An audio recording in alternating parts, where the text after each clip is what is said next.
Hello students, कैसे हो आप लोग? आई होप सब लोग अच्छे होंगे। तो बेटा आज हम लोग क्या करेंगे, हमारा वही जो कंट्रोल एंड कोऑर्डिनेशन वाला पार्ट है जिसको हमने कल डिस्कस किया था, ठीक है। आज ही उसके रिमेनिंग क्वेश्चंस को आज हम देखेंगे, ठीक है। So today we will complete our MCQs, यानी सेक्शन ए को कंप्लीट करेंगे एंड सेक्शन बी के कुछ क्वेश्चंस को हम यहाँ पे डिस्कस करेंगे, ठीक है। तो चलिए शुरू करते हैं पहले क्वेश्चन से हम लोग। तो हमारा जो पहला क्वेश्चन है वो कह रहा है हमें, when a person is suffering from severe cold, अगर किसी पर्सन को क्या है, अगर किसी पर्सन को कोल्ड हो रखा है, ठीक है, बहुत ज्यादा कोल्ड हो रखा है, तो ही और शी कैन नॉट, ठीक है, इनमें से वो क्या नहीं कर पाएगा। अब देखो कोल्ड में होता क्या है, कोल्ड में बेसिकली हमारी जो नोज है वो ब्लॉक हो जाती है, राइट। अच्छा, अब यहाँ पे नोज अगर ब्लॉक हो रही है हमारी, तो हमारे जो नोज के अंदर रिसेप्टार्स हैं, कौन से रिसेप्टार्स होते हैं नोज के अंदर? Very good, it is the olfactory receptors that are there, ठीक है ना। कौन से रिसेप्टार्स हैं? ऑल्फैक्टरी रिसेप्टार्स है हमारे पास, जो हमारे नोज के अंदर प्रेजेंट होते हैं। और ये जो रिसेप्टार्स है हमारे, ये रिसेप्टार्स, अगर नोज ब्लॉक है तो इन रिसेप्टार्स तक सिग्नल पहुंच नहीं पाएगा, जिसकी वजह से ये स्मेल को डिटेक्ट नहीं कर पाएंगे, सेंस नहीं कर पाएंगे। Ultimately we will not be able to distinguish between different smells. Clear है? तो यानी कि यहां पे अगर एक पर्सन को सिवियर कोल्ड है तो he she can not differentiate the taste. No, it is not the taste, it is the smell. That means option number B यहाँ पे क्या हो जाएगा हमारा? करेक्ट हो जाएगा, ठीक है। तो आपके ये जो रिसेप्टार्स हैं वो क्या हो जाएंगे, यहाँ पे ब्लॉक हो जाएंगे, जिसकी वजह से सेंस नहीं कर पाएंगे ये किसको? स्मेल को, डिफरेंट स्मेल्स को। So the person will not be able to differentiate the smell of a perfume from that of an अगरबत्ती। क्लियर? लाइट का तो कोई कंसेप्ट है ही नहीं, हॉट और कोल्ड ऑब्जेक्ट का भी कोई कंसेप्ट यहाँ पे नहीं है। क्लियर है? नेक्स्ट क्वेश्चन है आपका 17th, जो कह रहा है what is the correct direction of flow of electric impulse. Electric impulse मैंने कल भी बताया था आपको, इलेक्ट्रिक इंपल्स हमेशा कहां से कहां जाएगा? सबसे पहले डेंड्राइट, ठीक है जी, सबसे पहले डेंड्राइट, डेंड्राइट के बाद सेल बॉडी, डेंड्राइट के बाद सेल बॉडी, सेल बॉडी के बाद एक्सन, और एक्सन के बाद एक्सन एंडिंग, ठीक है, एक्सन के बाद एक्सन एंडिंग, एक्सन एंडिंग से वो हमारे नेक्स्ट न्यूरॉन के डेंड्राइट के पास जाएगा। कहां जाएगा? नेक्स्ट न्यूरॉन के डेंड्राइट के पास जाएगा। सो this is how actually nerve impulse travels, ठीक है जी। अच्छा, अब ध्यान देंगे यहाँ पे आप लोग डायग्राम में, यहाँ पे इन्होंने कैसे पूछा हुआ है, डायग्राम बेस पूछा हुआ है। क्लियर है? तो पहले ऑप्शन को देखते हैं। देखो यहाँ पे क्या कर रहा है, ये एक्सॉन से सेल बॉडी की तरफ आ रहा है, तो यानी कि ये तो रॉन्ग हो गया। यहाँ पे एक्सॉन से सेल बॉडी की तरफ नहीं आता, सेल बॉडी से एक्सॉन की तरफ जाता है। क्लियर? तो पहला ऑप्शन तो हमारा रॉन्ग हो गया। बी ऑप्शन को देखते हैं। यहाँ पे देखो सेम चीज हो रही है, एक्सॉन से सेल बॉडी के पास आ रहा है, तो ये भी गलत हो गया यहाँ पे, है ना। यहाँ पे देखो, ठीक है। फिर सी ऑप्शन में अगर हम देखें तो ये आपका क्या हो गया, ये आपका सेल बॉडी से एक्सन की तरफ आ रहा है, फिर यहाँ पे एक्सन एंडिंग से डेंड्राइट जा रहा है, और फिर यहाँ से फिर दोबारा सेल बॉडी से कहां जा रहा है? एक्सन की तरफ जा रहा है। That means this is the correct sequence that we have. अगर मैं इस सीक्वेंस की बात करूं तो यहाँ पे क्या हो रहा है, यहाँ पे ये जो आपको अरेंजमेंट दिया हुआ है, यानी कि एक एक्सॉन एंड से दूसरे एक्सॉन एंड पे सिग्नल कभी नहीं जाता, एक एक्सॉन एंड से दूसरे डेंड्राइट के पास सिग्नल जाता है। समझ रहे हो इस चीज को? वेरी गुड, ठीक है। सो जिसकी वजह से ऑप्शन नंबर सी क्या हो जाता है हमारा, यहाँ पे करेक्ट चॉइस हो जाती है। क्लियर है? चलिए, which statement is not true about thyroxine। अब thyroxine जो होता है वो क्या है? thyroxine is actually an hormone that is released by what? That is actually released by a gland that is called as thyroid gland। क्या नाम है ग्लैंड का? Thyroid gland. और ये जो थायराइड ग्लैंड है हमारा, ये हमारे थ्रोट रीजन में प्रेजेंट होता है, हमारे ट्रैकिया के पास बेसिकली ये ग्लैंड प्रेजेंट होता है, और ये सीक्रेट करता है हार्मोन। इस हार्मोन को बनाने के लिए आयोडीन का रिक्वायरमेंट चाहिए होता है बॉडी को। अगर बॉडी में आयोडीन नहीं होगा बेटा तो क्या होगा? थायरोक्सिन नहीं बन पाएगा। यानी कि थायरोक्सिन का जो काम है, क्या काम है इसका? मेटाबॉलिज्म को रेगुलेट करना। किसको रेगुलेट करना? प्रोटीन, कार्बोहाइड्रेट, आपका लिपिड्स के मेटाबॉलिज्म को कंट्रोल करना, वो नहीं हो पाएगा। क्लियर है? इसका मतलब ये डाउन हो जाएगा, रिड्यूस हो जाएगा क्या हमारा? मेटाबॉलिज्म, ठीक है। अच्छा, अब हम क्या पढ़ते हैं, इससे रिलेटेड स्टेटमेंट्स को पढ़ते हैं। आयरन इज नॉट ट्रू पूछा है ना, कौन सी सही नहीं है? Iron is essential for synthesis. No, it is not the iron, it is what? It is the iodine. That means iron की जगह क्या आना चाहिए यहाँ पे? आयोडीन आना चाहिए, जिसकी वजह से ए ऑप्शन ही क्या हो जाता है हमारा?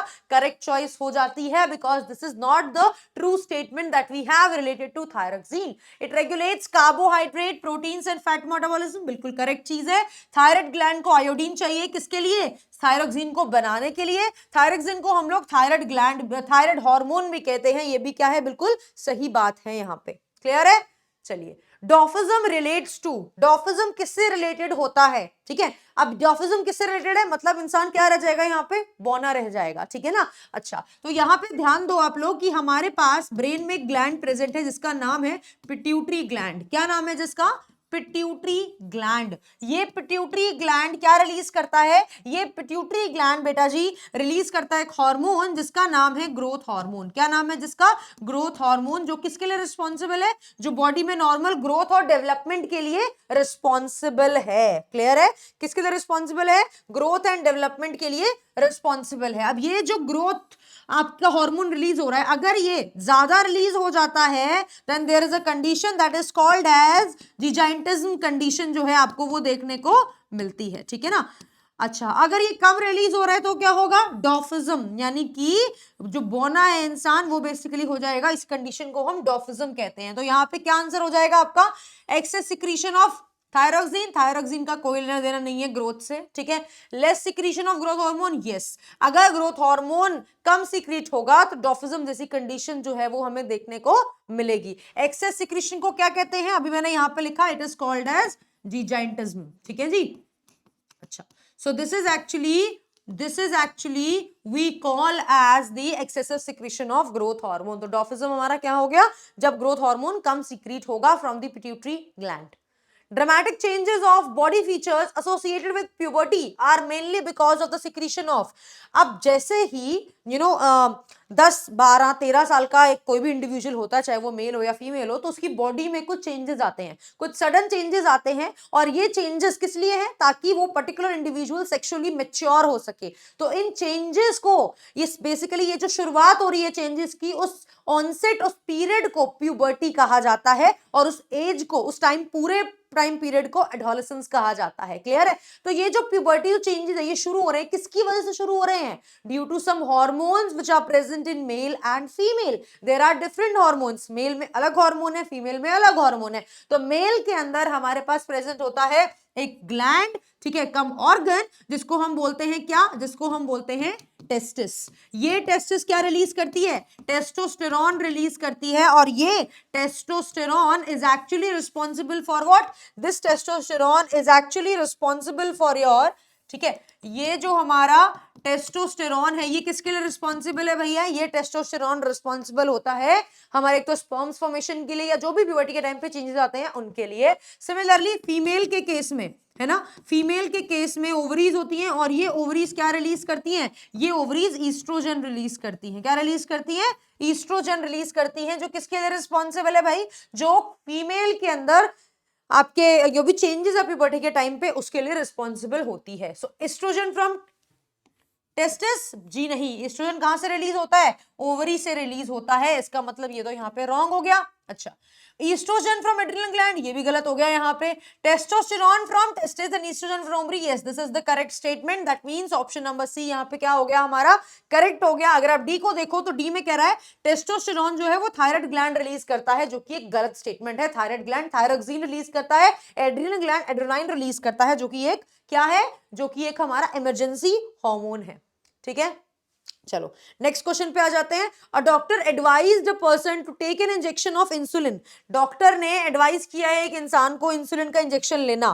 क्यों, क्यों करते हैं भैया इंसुलिन, देखो इंसुलिन कहां से आया, हमारे पास एक ऑर्गन कम ग्लैंड है बेसिकली, जिसको हम पैनक्रियाज कहते हैं। ये पैनक्रियाज एक हार्मोन रिलीज करता है जिसका नाम है इंसुलिन। इंसुलिन का काम क्या होता है, ब्लड शुगर लेवल को कम करना। क्या काम है इसका, ब्लड शुगर लेवल को कम करना, रिड्यूस करना। शुगर का मतलब यहाँ पे क्या हो गया, ग्लूकोज से हो गया, ठीक है, ग्लूकोज का लेवल कम करना। अब एक बात बताओ, अगर हमारी पैनक्रियाज इंसुलिन नहीं सिक्रीट कर पाएगी अच्छे से, तो ब्लड के अंदर शुगर का लेवल हाई हो जाएगा, है ना। क्या होगा इसकी वजह से, ब्लड के अंदर आपका जो शुगर है उसका लेवल क्या हो जाएगा, हाई हो जाएगा, जिसकी वजह से क्या होगा, डायबिटीज जैसी कंडीशन जो है वो आपको देखने को मिलेगी, है ना। और यही उस पर्सन को है, ठीक है। अब इसके लिए क्या करना है, ब्लड शुगर लेवल को कम करने के लिए क्या करना है, इंसुलिन चाहिए। अब इंसुलिन बॉडी तो बना नहीं पा रही है, तो क्या करना पड़ेगा, इंसुलिन को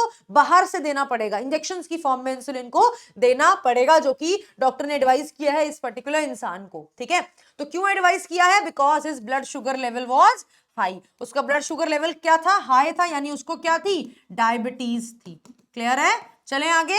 okay, so this is our 22nd question, the hormone which increases the fertility in males. अभी मैंने आपको बताया मेल्स के अंदर टेस्टिस है और ये टेस्टिस टेस्टोस्टेरोन रिलीज करती है, जो किसके लिए रिस्पॉन्सिबल है, बेसिकली स्पर्म्स बनाने के लिए रिस्पॉन्सिबल है, यानी कि ये उनको क्या बना रहा है, सेक्सुअली मैच्योर बना रहा है, ये उनको फर्टाइल बना रहा है, so that they can reproduce. Clear, चलिए, which of the following endocrine glands is unpaired, इनमें से कौन सा ग्लैंड अनपेयर्ड है वो बताना है हमें, ठीक है।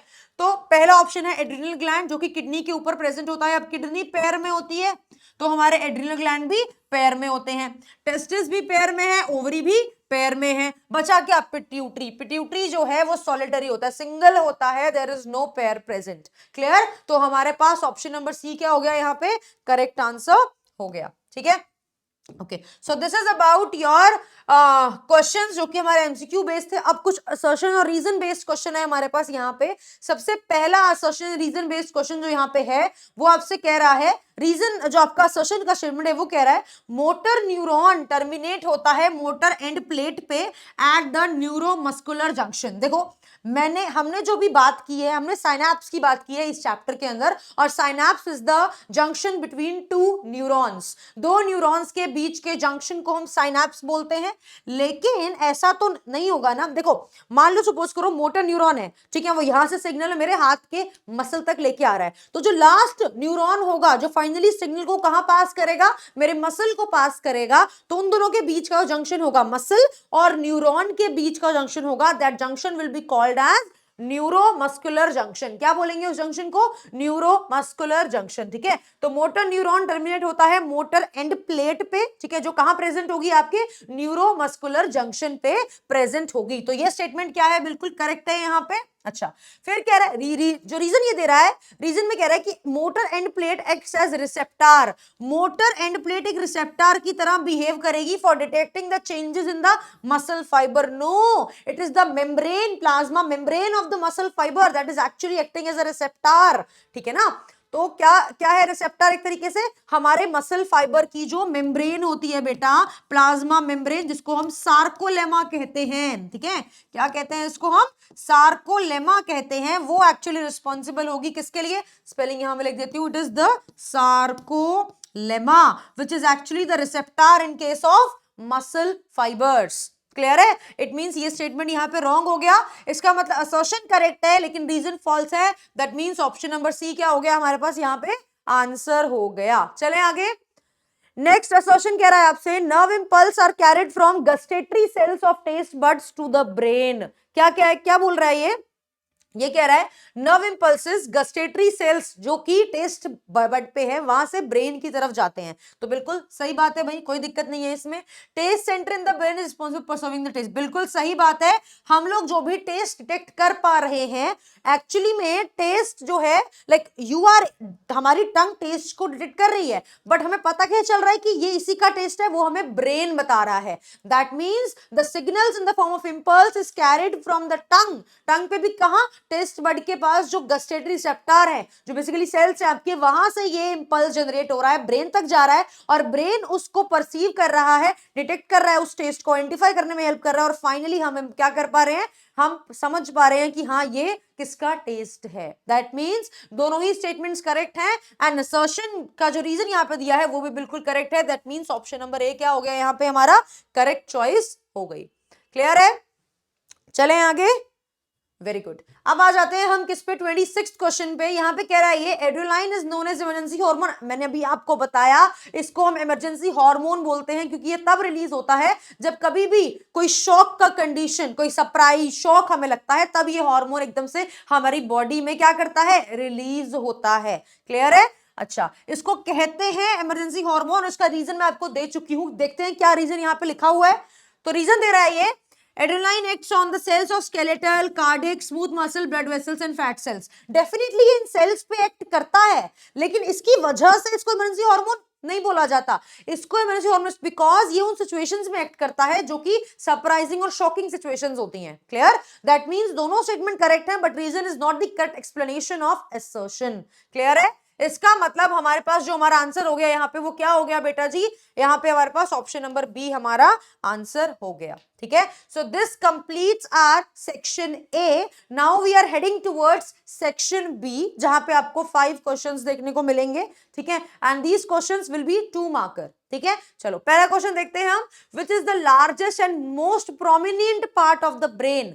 सबसे ज्यादा लार्जेस्ट और मोस्ट प्रोमिनेंट पार्ट कौन सा है, तो बेटा इट इज द सेरिब्रम। और ये सेरिब्रम किसका पार्ट है, फोर ब्रेन का पार्ट है। किसका पार्ट है ये, फोर ब्रेन का पार्ट है। It is the cerebrum which is a part of fore brain. ये सबसे बड़ा पार्ट है, ठीक है, and it is the most prominent part because यहीं पे क्या है, यही हमारा थिंकिंग पार्ट होता है मेन, ठीक है। तो जो भी कॉम्प्लेक्स थिंकिंग हमारा ब्रेन करता है, जो भी जितने भी आज आप समझदार हो, इंटेलिजेंट हो, इंटेलेक्चुअल है आपके अंदर जितना भी, that is all due to the development of your cerebrum. Clear, it is responsible for your memory, for your intelligence, for forebrain की अगर मैं बात करूं तो फोर ब्रेन जो है आपका वो बेसिकली आपकी फीलिंग्स, ठीक है, तो इन सब चीजों के लिए क्या है रिस्पॉन्सिबल, इमोशंस, इन सब के लिए रिस्पॉन्सिबल होता है सेरिब्रम। खासकर बात करें तो सेरिब्रम हमारा मेमोरी, थिंकिंग, इंटेलिजेंस इन सब के लिए इन्वॉल्व रहता है। Clear, so the correct answer would be cerebrum which is the part of forebrain as it is involve in complex thinking. 2 marker question हो गया यहाँ पे हमारा।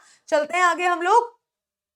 Name one gustatory receptor and one olfactory receptor in human beings, ठीक है। अब हमें पता है गस्टेटरी रिसेप्टर कहां पे मिलेगा, आपको टंग पे मिलेगा। तो ए का तो सबसे पहला पार्ट में क्या हो गया, टंग, ठीक है। तो टंग में क्या हो गया हमारा गस्टेटरी रिसेप्टर। ऑल्फैक्टरी कहां होता है, नोज। क्लियर है, चलिए अब आ जाते हैं किस पे, बी पे। Right A and be in the given flow chart of the neuron through which the information travels. Okay, तो यहाँ पे हमारा क्या है, फ्लो चार्ट जो है वो गायब है, ठीक है। तो कोई बात नहीं, इस चीज को हम पहले भी समझ चुके हैं, मैंने आपको पहले भी बताया हुआ है कि न्यूरॉन के अंदर जो इंफॉर्मेशन है वो कहां से कहां जाती है, we already seen that, right. तो हमें पता है कि हमारा हमेशा सिग्नल कहां से जाएगा, डेंड्राइट से सिग्नल कहां जाएगा, हमेशा डेंड्राइट से सिग्नल हमेशा सेल बॉडी की तरफ जाएगा, ठीक है। सेल बॉडी से सिग्नल कहां जाएगा, सेल बॉडी से सिग्नल हमेशा एक्सन की तरफ जाएगा, और एक्सन से सिग्नल हमेशा एक्सन एंडिंग की तरफ आएगा, ठीक है। कहां तक आएगा, एक्सन एंडिंग की तरफ आएगा। सो this is how actually signal travels. Clear है, चलिए 29th क्वेश्चन पे आ जाते हैं। ए बी सी डी इनके फंक्शंस हमें बताने हैं। सबसे पहले सेंसरी न्यूरॉन का काम है to carry the nerve impulse, ठीक है। क्या काम हो गया इसका, to carry nerve impulse, to carry nerve impulse कहां से कहां, फ्रॉम रिसेप्टर्स, ठीक है, from receptors to CNS. Clear हो गया, तो ये क्या करेगा, रिसेप्टर से सेंट्रल नर्वस सिस्टम की तरफ क्या लेके जाएगा, हमारे इंपल्स को लेके जाएगा। क्रेनियम क्या है, क्रेनियम एक बोनी कवरिंग है, किसकी, bony covering of brain that protects it, that protects it from mechanical injury, that protects it from mechanical injury.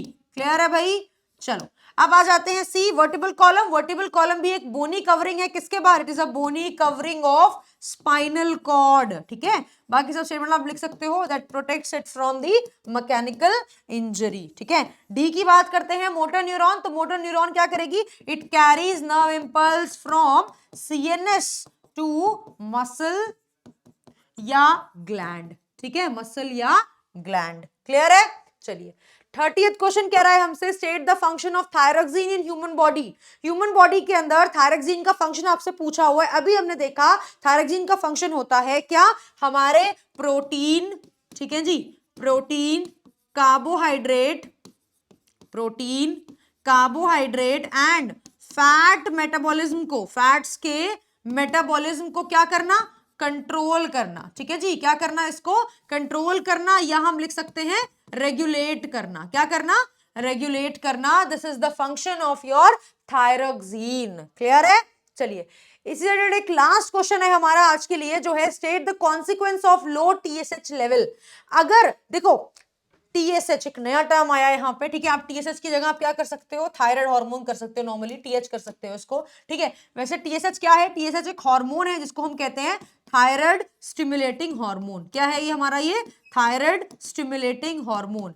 ये थायराइड स्टिमुलेटिंग हार्मोन बेटा जी कहां से रिलीज होता है, इसको रिलीज करता है हमारा पिट्यूटरी ग्लैंड। कौन रिलीज करता है इसको, पिट्यूटरी ग्लैंड रिलीज करता है। जब ये हार्मोन रिलीज होता है, ये हार्मोन जाएगा थायराइड ग्लैंड को सिग्नल देगा कि भैया थायराइड भाई साहब आप क्या करो, थायरोक्सिन को रिलीज करो, and then thyroxine is going to function. Clear है। अब ये कह रहा है कि अगर ये टीएसएच का लेवल कम होगा तो थायराइड ग्लैंड से थायरोक्सिन का सिक्रीशन नहीं हो पाएगा। ठीक है, सो वो कॉन्सिक्वेंस क्या होगा, थायरोक्सिन का प्रोडक्शन रिड्यूस हो जाएगा, लोअर हो जाएगा due to low TSH level present. ठीक है, तो इसको हटा ही देते हैं, मैंने समझाई दिया वैसे आपको। ठीक है जी, चलो name the mineral that is responsible for, कौन सा मिनरल रिस्पॉन्सिबल है इस हार्मोन के सिंथेसिस के लिए, so it is the iodine that is actually responsible for this.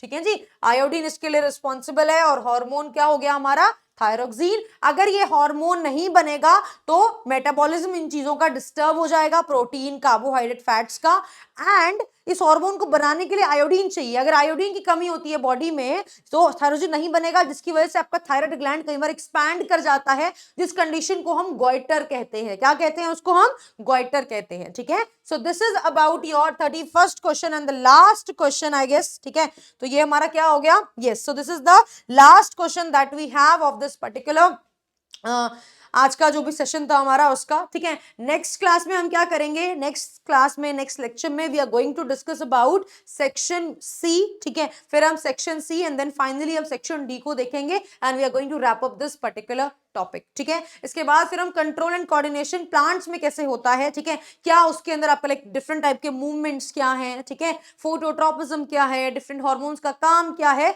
उन चीजों को हम डिस्कस करेंगे। ठीक है, then finally we are going to head towards your next chapter जो है आपका how do organism reproduce. Clear है, कोई दिक्कत नहीं है इसमें। चलिए ठीक है, तो इसी एंड के साथ एंड करते हैं इस वीडियो को यहीं पे। ठीक है जी, चलो बाय बाय, टेक केयर, ध्यान रखो अपना। कोई डाउट होता है कहीं पे तो यू कैन कमेंट बिलो। ठीक है, चलो बाय, टेक केयर एवरीवन।